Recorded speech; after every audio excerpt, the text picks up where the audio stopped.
예, 시청자 여러분 안녕하십니까? 시장 공감 10 시작합니다. 예, 이번 한 주도 빠르게 왔네요. 다들 고생하셨습니다. 한 주 동안 변동성이 꽤 컸었어요. 초반에는 또 밀리는가 싶어서 부담감이 굉장히 컸었는데요. 또 생각 밖으로 주중반 넘어오면서 빨리 위쪽으로 돌려서요. 대단히 반갑기도 하고 당혹스럽기도 하고 뭐 행복한 좀 당혹감인데요. 그러다 보니까 이제 지수 전망이 긍정적인 쪽이 나오면서 오늘 올해 2,800까지도 열려 있다라는 얘기가 있고요. 반면에 또 보수적인 쪽에서는 2,050까지도 얼마 전까지 지금 보고 있었거든요. 진폭이 너무 큽니다. 그래서 이 애널리스트들도 기업을 예측하는 애널리스트는 그래도 괜찮아요. 좋은 기업 발굴해서 기다리면 주가가 오는데 지수를 전망하는 애널리스트는 정말 이게 극한 직업인 것 같아요. 그다음에 두 번째는 지수 밴드폭이 크다, 시각이 엇갈리고 있다는 거잖아요. 변동성이 좀 있을 수 있고요. 결론은 투자자는 지수는 참고만 할 것이고 참고만 하고 결국은 종목과 밀당을 해야 된다. 기업 얘기를 많이 들으시는 게 좋습니다. 예, 지수 한번 확인하겠습니다. 2,500을 향해서 갑니다. 2,495, 96. 코스닥은 800선 이미 넘어섰고요. 오늘 이제 금요일인데, 네, 금요일 날 또 부담을 지면서 확 누를까? 분위기 자체는 뭐 별로 그럴 것 같지는 않고요. 오늘 딥사이트가 있는 시간인데요. SK증권의 신월연구위원과 함께 어제 한국은행이 금리 인상하지 않았습니까? 또 잭슨홀 오늘 있지 않습니까? 금리에 관한 얘기를 좀 깊게 파헤쳐 보도록 하겠습니다. 종목 이야기 가도록 하겠습니다. 첫 코너 잠금 해제 시작하겠습니다.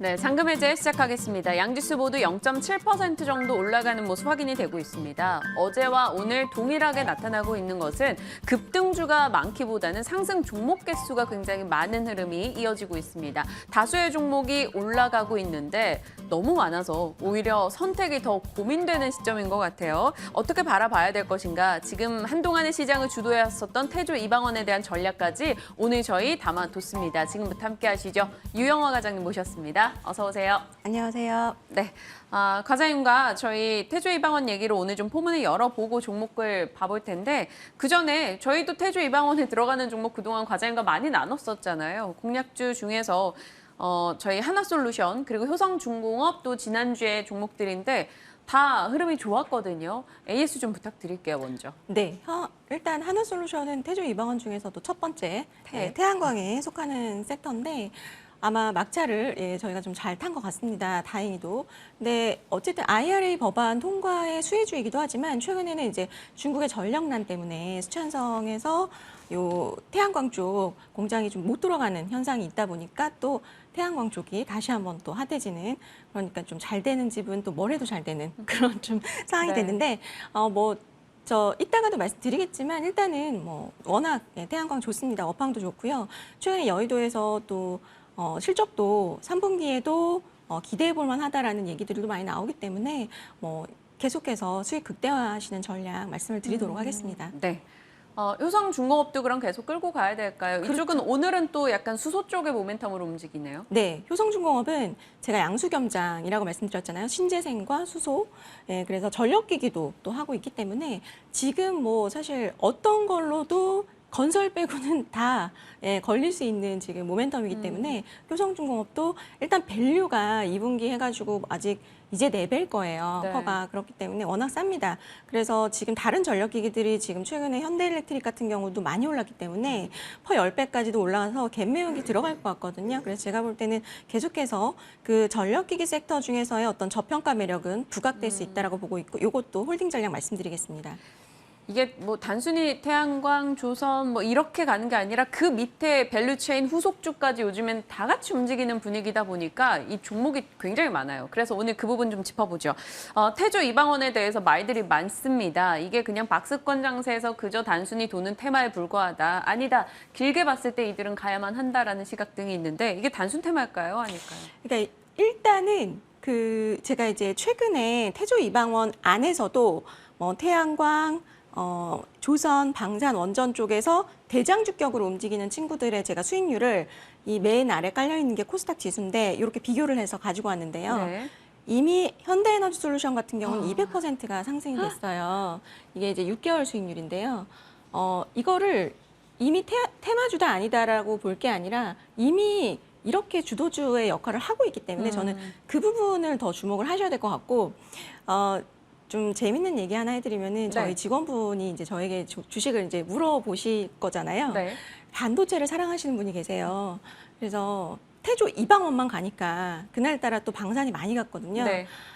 태조 2반원은 언제 오는 거냐고, 태조 2반원은 안 되겠냐고 물어보시더라고요. 그래서 제가 태조 2반원도 곧 올 수 있다 네. 말씀드렸는데, 그러니까 그 정도로 지금 포모 현상이 상당히, 그러니까 상대적인 상실감까지 많은 지금 상황이에요. 너무 잘 가다 보니까. 근데 단순하게 생각해 보면은 결국에는 이 돈이 막 정부에서 풀리는 쪽으로 시세가 지금 나고 있다고 보시면 될 것 같아요. 네. 왜 이쪽으로 그렇게 돈이 풀리고 있는 것인지 조금 전체적인 이유가 궁금해요. 네, 일단 지금 경제적인 시점으로 제가 이제 앞에는 우스갯소리로 말씀을 드렸는데, 네. 경제적인 전체적인 좀 시야를 확장을 해서 우리가 생각을 해보면 경기가 지금 둔화가 우려되는 지금 시기이기 때문에 기업들이 축소를 하고 있습니다. 투자를. 아시겠지만 빅테크에서도 계속해서 뭐 실적 발표하거나 가이던스 줄 때 계속 그렇게 얘기를 하고 있거든요. 근데 그 이유는 명확해요. 경기가 둔화된다는 것은 수요가 둔화된다라는 것을 의미하기 때문에 결국에 민간 소비가 둔화될 것을 우려하는 시기인 거죠. 그러다 보니까 또 다른 쪽으로 우리가 이제 시선을 옮기게 되는데, 지금 현재 세계적으로 이슈가 되는 게 바로 40년, 50년 만에 온 탈세계화 시대라는 거죠. 그거에 이제 중점을 두고 말씀을 드리면, 민간의 경기 침체와는 별개로 정치나 어떤 정책적인 이슈로 일부 산업, 그러니까 이른바 태조 이방원, 이쪽 산업에서는 오히려 투자가 어마어마하게 과속화되는 흐름이 나오고 있는 것에 제가 볼 땐 포커스를 좀 두셔야 될 것 같아요. 네. 뭐 대다수가 자국의 밸류 체인을 확보하기 위해서 자국을 위한 이 리쇼어링 움직임이 나타나다 보니까 결국에는 이쪽으로 많은 투자가 들어온다라고 저희가 이해를 할 수 있을 것 같아요. 좀 자세하게 설명을 들어가 본다면 태조 이방원 중에 이 조방원 쪽에선 최근에 수주 모멘텀이 꽤 많이 강조되더라고요. 네, 말씀하신 대로 실제로 이제 정치적인 논리뿐만 아니라 방산이나 또 어제는 이집트 쪽에서 원전 수주가 크게 네. 나왔죠. 뭐 조선 이런 쪽에서 어마어마하게 수주를 받고 있고요. 여기다가 또 방산은 멀티플 상승만 되는 게 아니라 실적도 너무 좋아요. 그렇기 때문에 제가 볼 때는 실적의 모멘텀과 멀티플의 리레이팅이 동시에 이루어지기 때문에 방산 섹터 최근에 굉장히 강하다고 보시면 될 것 같고요. 여기다가 이제 신재생도 앞서 말씀드렸듯이 미국 정책의 수혜가 지금 예상되는 상황이고, 여기다가 에너지 대란까지 또 일어나면서 폐기 쪽으로 가닥을 잡고 있던 원전이 또 다시금 네. 일본에서도 재검토하겠다고 얘기가 또 나왔잖아요. 그렇기 때문에 뭐 대처 에너지로도 지금 부각되는 모습, 이런 전반적으로 이게 다 이렇게 좀 연결고리가 돼서 전반적으로 좀 강하다라고 보시면 될 것 같고요. 그래서 이제 핵심적으로 말씀을 드리면, 우리가 이제 그동안 알고 있던 어떤 일반적인 수요와 공급 그 논리가 아니라 지금은 특정 국가에서 어떤 명백한 의도를 가지고 진행을 하는 정책과 정치적인 현상에 따른 특수한 수요와 공급에서 발생되고 있는 현상이라고 저는 보시는 게 맞을 것 같고요. 네. 결론적으로 태조 이방원은 단기 테마라기보다는 탈세계화가 만든 새로운 투자 시대의 도래라고 저는 보시는 게 맞다라고 보고 있습니다. 이 스토리 자체는 그렇지만 실제로 이걸 보유하고 계신 분들 같은 경우는 예를 들어서 정말 투자 잘하셔서 현대에너지솔루션 막 100% 지금 수익이 나 있는 분이에요. 그렇다면 이게 언제 또 변동을 맞아서 어느 부분 반납할 수 있잖아요. 줄 때 챙기자는 게 요즘에 트렌드인데 네. 이익을 실현해야 되는 시점, 지금 팔아야 되는 시점이라고 볼 수 있지 않나요? 네, 맞아요. 지금 시장의 변동성 너무 심하기 때문에 줄 때 챙기자, 3미팔, 5미팔 이런 얘기도 유행이거든요. 그게 뭐예요? 3% 먹고 미련 없이 팔자. 3.8. 5% 먹고 미련 없이 팔자. 이것도 유행인데 그 정도로 지금 그렇게 변동성이 심한 시장이에요. 근데 이제 이게 워낙 뜨거운 섹터이다 보니까 다 각기 서로 이제 생각이 좀 다를 수 있어요. 근데 이제 어쨌든 아마 저의 생각이 궁금하실 것 같아서 네. 저의 소신을 말씀을 드려볼 텐데요. 네. 제가 볼 때 주식시장을 제가 있으면서 느낀 게, 제 아무리 뜨거운 주식이라도 언젠간 식습니다. 맞아요. 근데 그게 이제 조정이라고 얘기가 되는 건데, 그 언제냐? 이제 고민일 텐데, 저는 이제 두 가지 조건 정도 생각을 해왔어요. 네. 말씀을 드리면, 첫 번째로는 앞서 말씀드린 대로 경기 회복으로 인해서 정치나 지금 정책적인 힘이 아닌 민간에서의 어떤 수요가 주도가 될 때, 민간 수요가 회복이 될 때 저는 이 주도 섹터가 좀 바뀔 수 있는 변곡점이 올 수 있다고 생각을 하는데 개인적으로 저는 곧 있으면 이제 인플레이션으로 인해서 어떤 고용이나 소비 쪽에서의 어느 정도 충격이 좀 가시화될 가능성이 좀 있다라고 보기 때문에 네. 첫 번째 조건은 지금으로서는 좀 시기상조라고 보고 있고요. 두 번째 같은 경우는 정책의 포인트가 바뀌는 시점에 지금 주도주들이 정책으로 가는 것이기 때문에 네. 그 정책의 방점이 바뀔 텐데 현재 이제 탈세계화를 주도하는 것은 이제 미국이죠. 네. 8월에 통과한 IRA 법안 같은 경우도 대표적으로 말씀을 드릴 수 있는데 결국 태조 이방원은 미국이나 유럽의 정책 수혜주라고도 볼 수 있는데 근데 우리가 가만히 생각해 보면 탈세계화에 노출된 것은 미국이나 유럽뿐만이 아니거든요.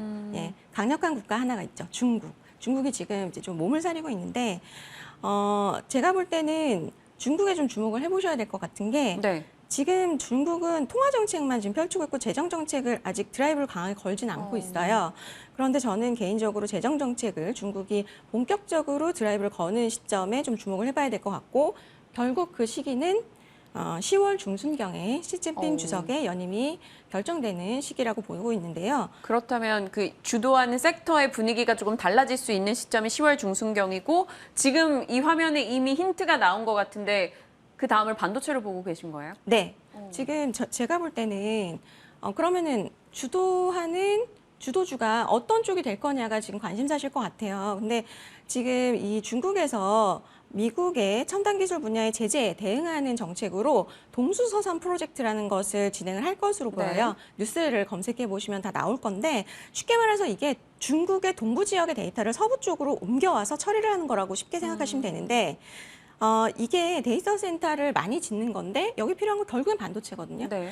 그래서 제가 볼 때는 지금 시장에서 가장 소외된 섹터 반도체, 그다음 밸류가 완전히 거의 바닥인 섹터 반도체지만 지금 수요 둔화의 우려로 또 4분기 서버까지 한번 좀 충격을 받을 것으로 예상되기 때문에 다들 네. 기다리고 눈치 게임 하고 있는 상황이기 맞아요. 때문에 상승 모멘텀이 부재한 이 반도체 섹터에 중국의 정책 드라이브가 걸린다면 저는 굉장히 긍정적인 모멘텀을 줄 수 있지 않을까 해서 계속 모니터링이 필요한 시기라고 보고 있습니다. 째려보고 있어야 된다라는 상황인 거죠. 뭔가 조금의 기대 요소가 나왔을 때는 사실 많이 빠져 있고 돈은 잘 번다라는 것을 기저로 놓고 쭉 올라갈 수 있기 때문인데 이게 희망 고문이 좀 오래됐잖아요. 네. 근데 이번엔 좀 가줬으면 좋겠고요. 만약에 상황이 맞아서 가게 된다고 했을 때 그러면 기존의 주도주들이 꺾이는 건지 아니면 같이 가는 건지 그냥 머리로 생각할 때는 이쪽에서 돈 빼서 반도체로 갈 것 같거든요. 그러면 태조이방어는 내려가는 겁니까? 네, 제가 그래서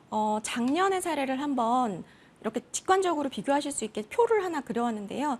이 차트가 위에가 잘 안 보이실 수 있는데 위에가 SK하이닉스 반도체고요. 아래가 위메이드입니다. 위메이드 기억하시겠지만 작년에 텐베거를 이룩한 기업이죠. 근데 텐베거가 이루어진 꼭대기에서 보시면 아시겠지만 작년에 11월 중순 이후였을 거예요. 22일이나 23일. 그때 SK하이닉스가 전고점 돌파하고 갭상승한 날이거든요.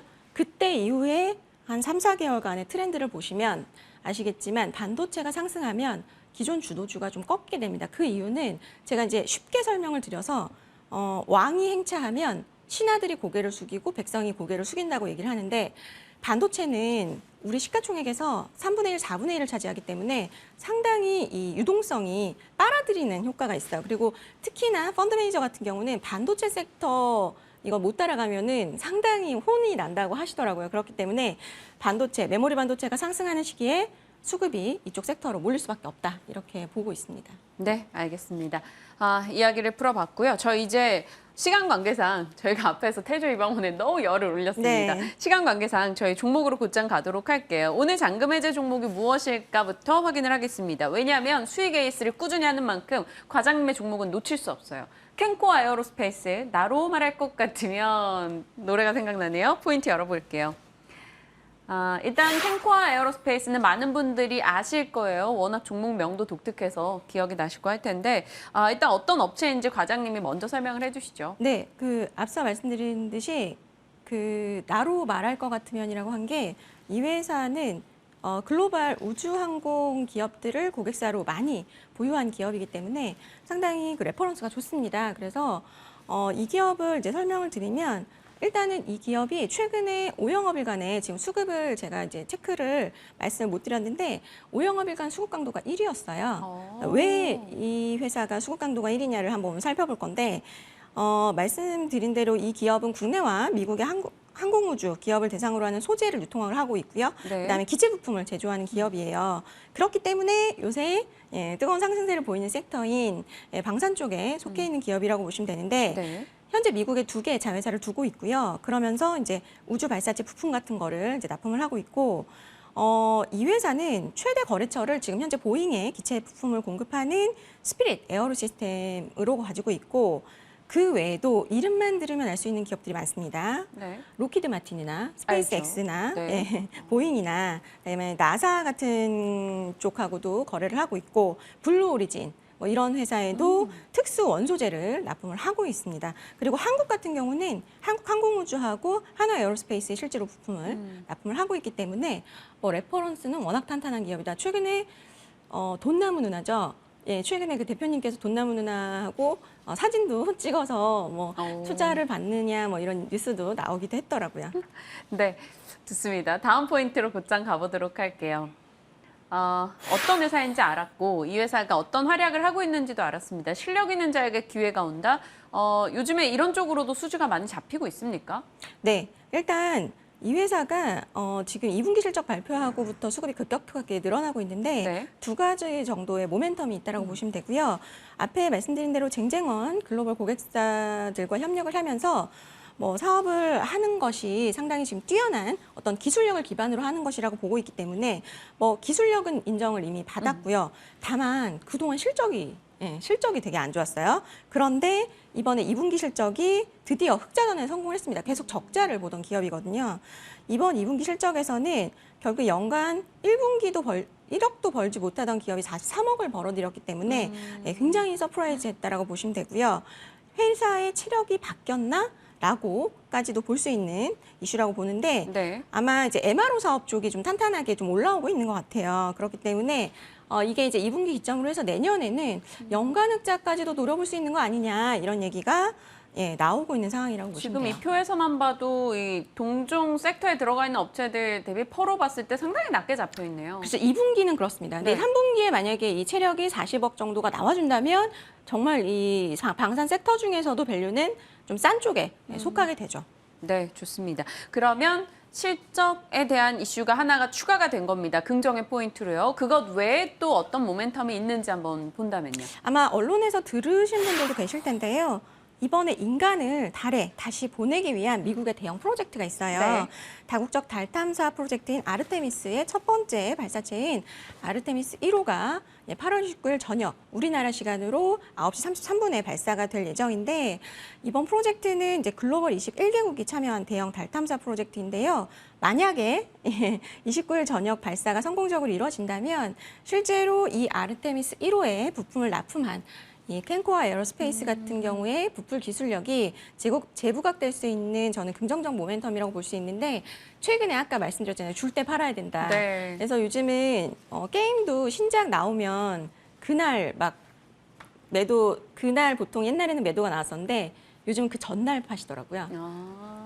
그날은 뭐 10% 이상 막 빠지고 이러니까 네. 그래서 제가 볼 땐 이거는 성향상 선택을 하시면 될 것 같은데 이제 월요일까지는 장이 열리고 그 저녁에 이제 발사가 되기 때문에 일단 나는 기대감만 수익을 챙기겠다 하시면은 월요일에 만약에 변동성을 좀 준다면 수익을 준다면 챙기시는 전략. 그다음에 난 발사 성공할 것 같은데라고 한번 배팅을 해보겠다 하시면은 이제 그 발사 결과 보시고 대응을 하시는 전략 말씀을 드리도록 하겠습니다. 네, 목표가는 저희에게 18,000원 주셨고 손절라인 14,000원으로 캔코아 에어로스페이스 대응해 보겠습니다. 이거 잘 적어 놓을게요. 자, 그리고 수급적인 측면 이슈 저희 시간 조금 있어서 할애를 해볼게요. 항상 과장님이 저희 수급을 보여주시고 어떤 종목들이 눈에 띄고 있다 말씀해 주시는데 간략하게 좀 네. 봐주실까요?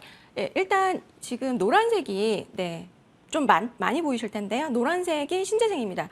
근데 지금 그 주황색도 많이 보이실 거예요. 핑크색. 이게 이제 조선기자재인데 어제 조선기자재는 조금 차익 실현이 나왔어요. 하지만 이 신재생도 같이 좀 차익 실현 나왔는데 오늘 시장은 아마 또 약간 강세를 아마 보이고 있는 걸로 알고 있는데요. 단순하게 식을 섹터는 아닌 것 같아요. 그래서 지금 보시는 것 중에서 CS 베어링 같은 경우도 제가 앞서 말씀드린 네. 캔코아 에어로스페이스랑 비슷한 이제 신재생 풍력의 부품을 만드는 요 베어링이나 피치 베어링 만드는 기업인데 CS 베어링 같은 경우도 지금 기관들이 이번 3분기부터는 턴어라운드 되지 않겠냐라는 지금 입장들이고 또 지금 GE라는 기업의 매출이 비중이 많은데 네. 그게 아마 이제 지멘스나 베스타스 쪽으로 지금 퀄 테스트 같은 것들을 통과를 한 4분기 쪽에는 좀 하지 않겠냐는 기대감이 좀 높아지고 있는 것 같아요. CS 베어링 같은 경우 뭐 이렇게 풍력업체들이 사실 실적이 그렇게 좋지 않잖아요. 그 기업은 괜찮나요? CS 베어링이 2분기까지 안 좋았죠. 그런데 3분기에는 턴어라운드를 할 것으로 예상이 되기 때문에 그렇기 때문에 아마 좀 벌써 좀 선취매를 하는 것이 아닌가라고 보여집니다. 그리고 비나텍도 좀 궁금해요. 사실 수소 관련한 이슈 있을 때마다 비나텍도 같이 뛰는데 이 종목에 대해서도 전략을 좀 알고 싶어서요. 네, 슈퍼 캐패시티라는 것은 이거는 전기차에 주로 들어가는 걸 알고 계시겠지만 수소차, 풍력, 태양열 쪽에 전방 산업이 확대되는 흐름이 되고 있고 이 전방 산업이 주요하게 지금 시장에서 각광을 받고 있기 때문에 비나텍이 더 부각이 됐다라고 보시면 되고 비나텍도 2분기 실적이 잘 나왔습니다.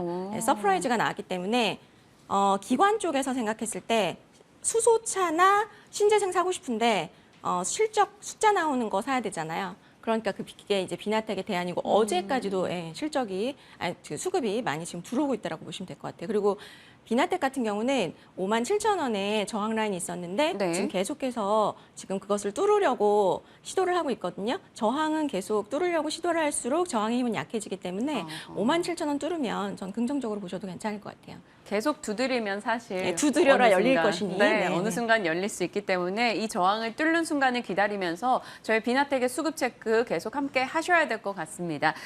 여러 이슈 담아봤습니다.